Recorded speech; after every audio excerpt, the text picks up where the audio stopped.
여러분 안녕하십니까? 군사 전문가들은 지금 우크라이나가 러시아 점령지 방어선을 뚫지 못해 반격 작전에 실패했다는 분석을 내놓고 있습니다.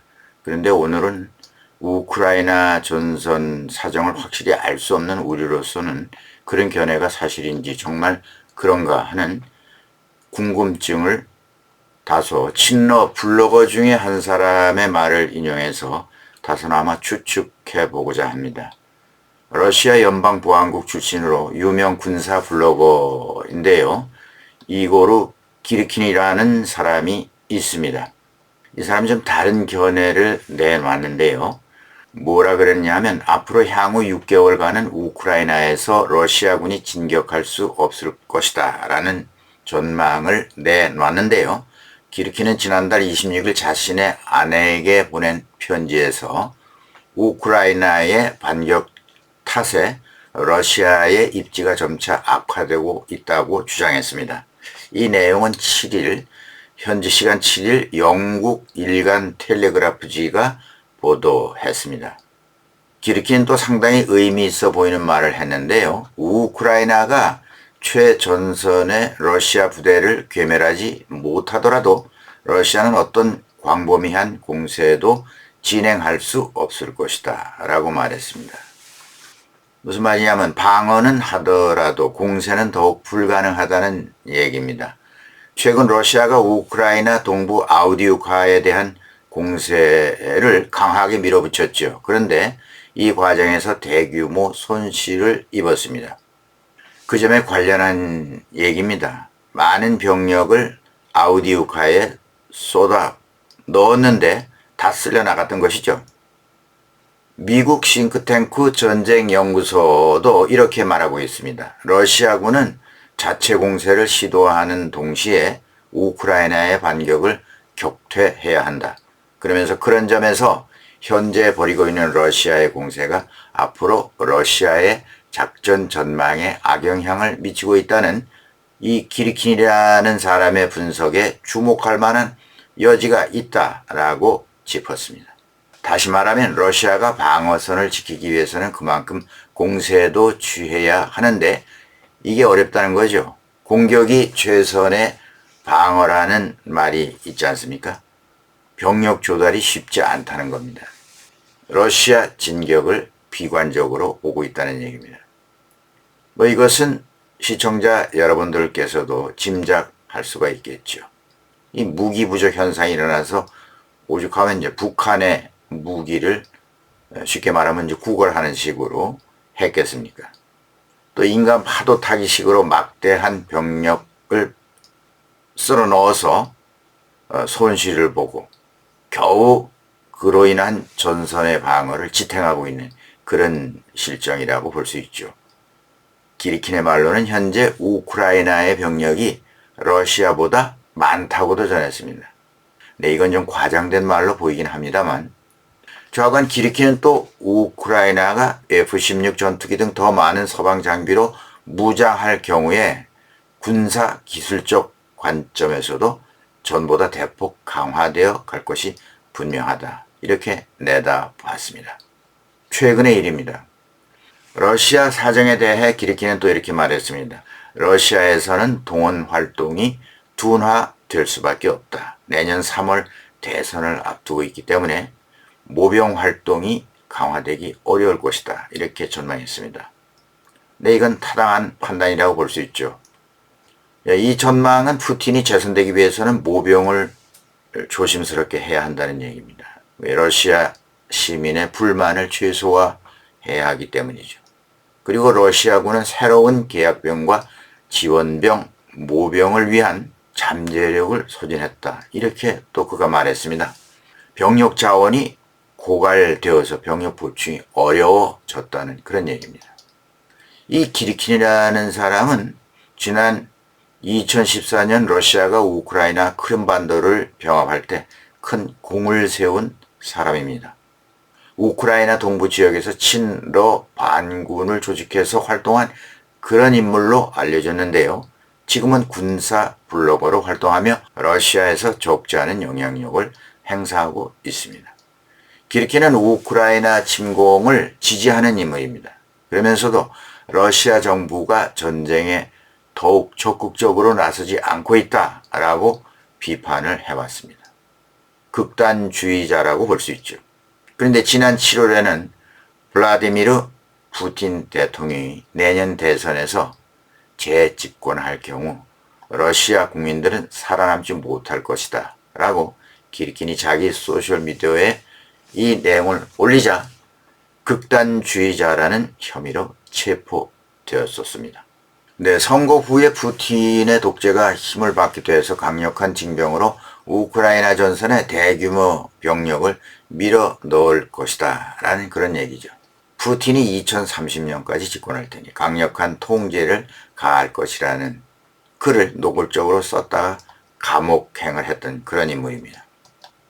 네, 다음은 우크라이나 최전방에서 있었던 일인데 우크라이나 군대가 전선에 혼이 뚫린 평지에서 부대원들이 집결하는 행사를 열었습니다.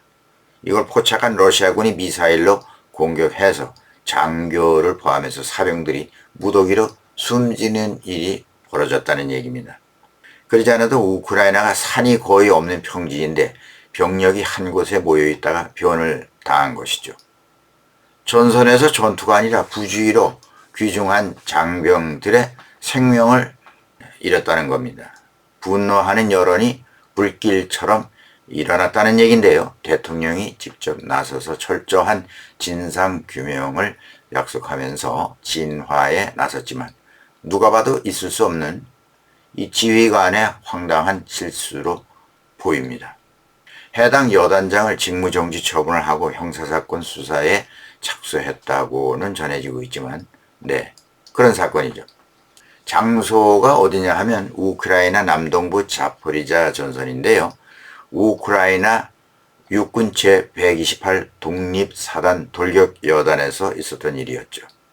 전선 현지에서 훈장 수여식이 벌어졌는데 이 현장에 러시아군의 이스칸데르 탄도미사일이 떨어졌다는 겁니다. 장교와 사병 등 군인 19명이 사망했고 민간인 다수가 부상했다고 군 당국이 밝혔습니다. 이런 뉴스는 지난 3일 미국 뉴욕 타임스와 CNN 등이 보도했습니다. 이 우크라이나군은 매년 미사일 포병의 날이라는 행사를 가진다고 하는데요. 우수 병사에게 훈장을 수여하는 행사라고 합니다. 매년 이 행사를 하는데 러시아군도 이러한 정보를 포착했겠죠.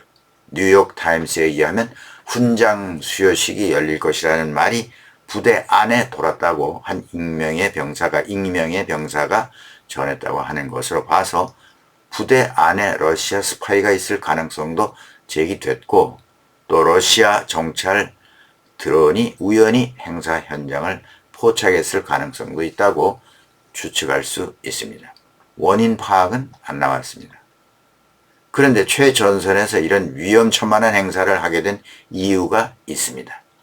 이 행사 시에는 옛날 소련의 군사 교범에 있는 대로 한다고 합니다. 아직도 우크라이나는 소련식으로 행사를 하고 있다는 얘기죠. 말하자면 훈장 수여식 때 병사들이 헬멧을 벗은 채 차렷 자세로 서 있는다고 합니다. 사망자 다수가 머리에 부상을 입어 숨졌다는 것인데요.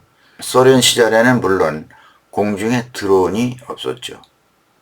우크라이나군이 늘 그랬던 것은 아닙니다. 러시아군의 미사일, 드론 등 공습에 대처하는 훈련을 늘상 해왔고요.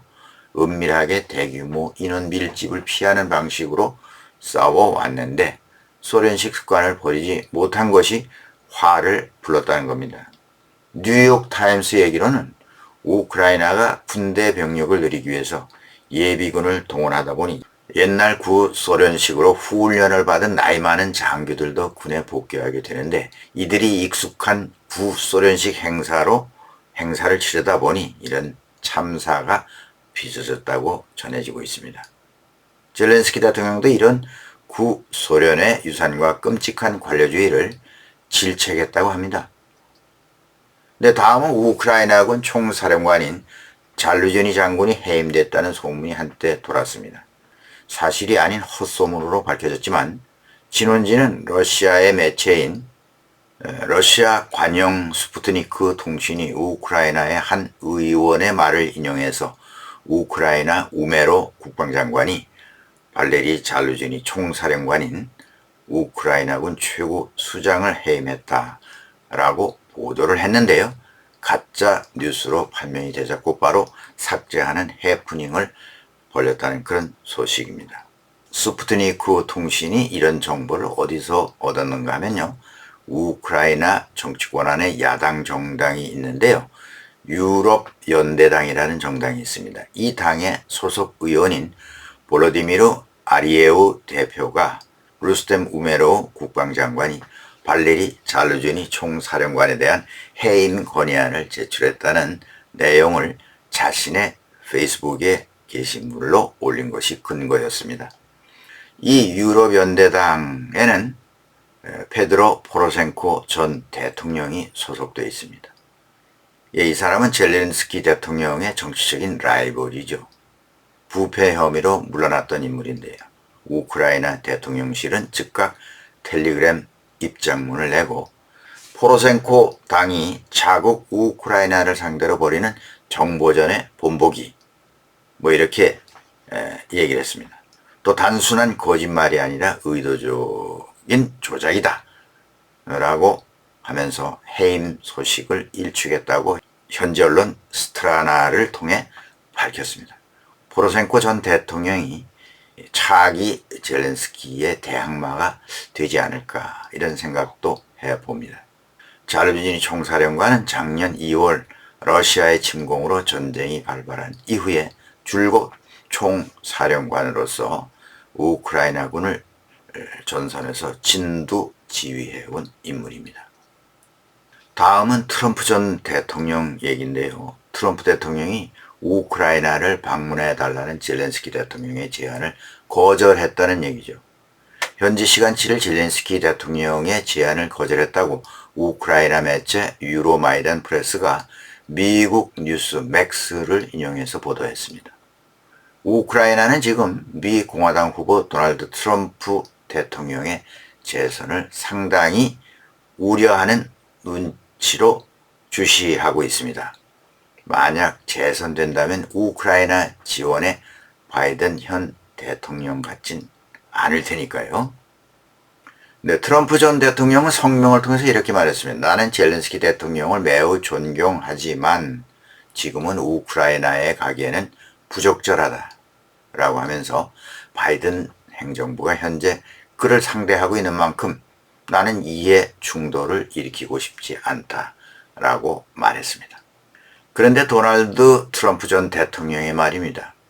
자신이 다시 대권을 잡았을 경우 24시간 안에 우크라이나 전쟁을 끝낼 것이다 라고 언급을 했죠. 이와 관련해서 열받은 젤렌스키 대통령은 지난 5일 미국 NBC 방송 인터뷰에서 트럼프 전 대통령을 초청한다 라고 하면서 나는 트럼프 전 대통령이 이 전쟁을 관리할 수 없다는 것을 설명하는데 24분이면 된다. 네. 그러면서 블라디미르 푸틴 러시아 대통령 때문에 평화를 가져올 수 없다라고 주장했습니다. 푸틴과 트럼프 전 대통령과는 상당한 친분이 있는 사이죠. 네, 오늘은 여기까지 하겠습니다. 시청해주신 여러분 감사합니다. 김정구 GTV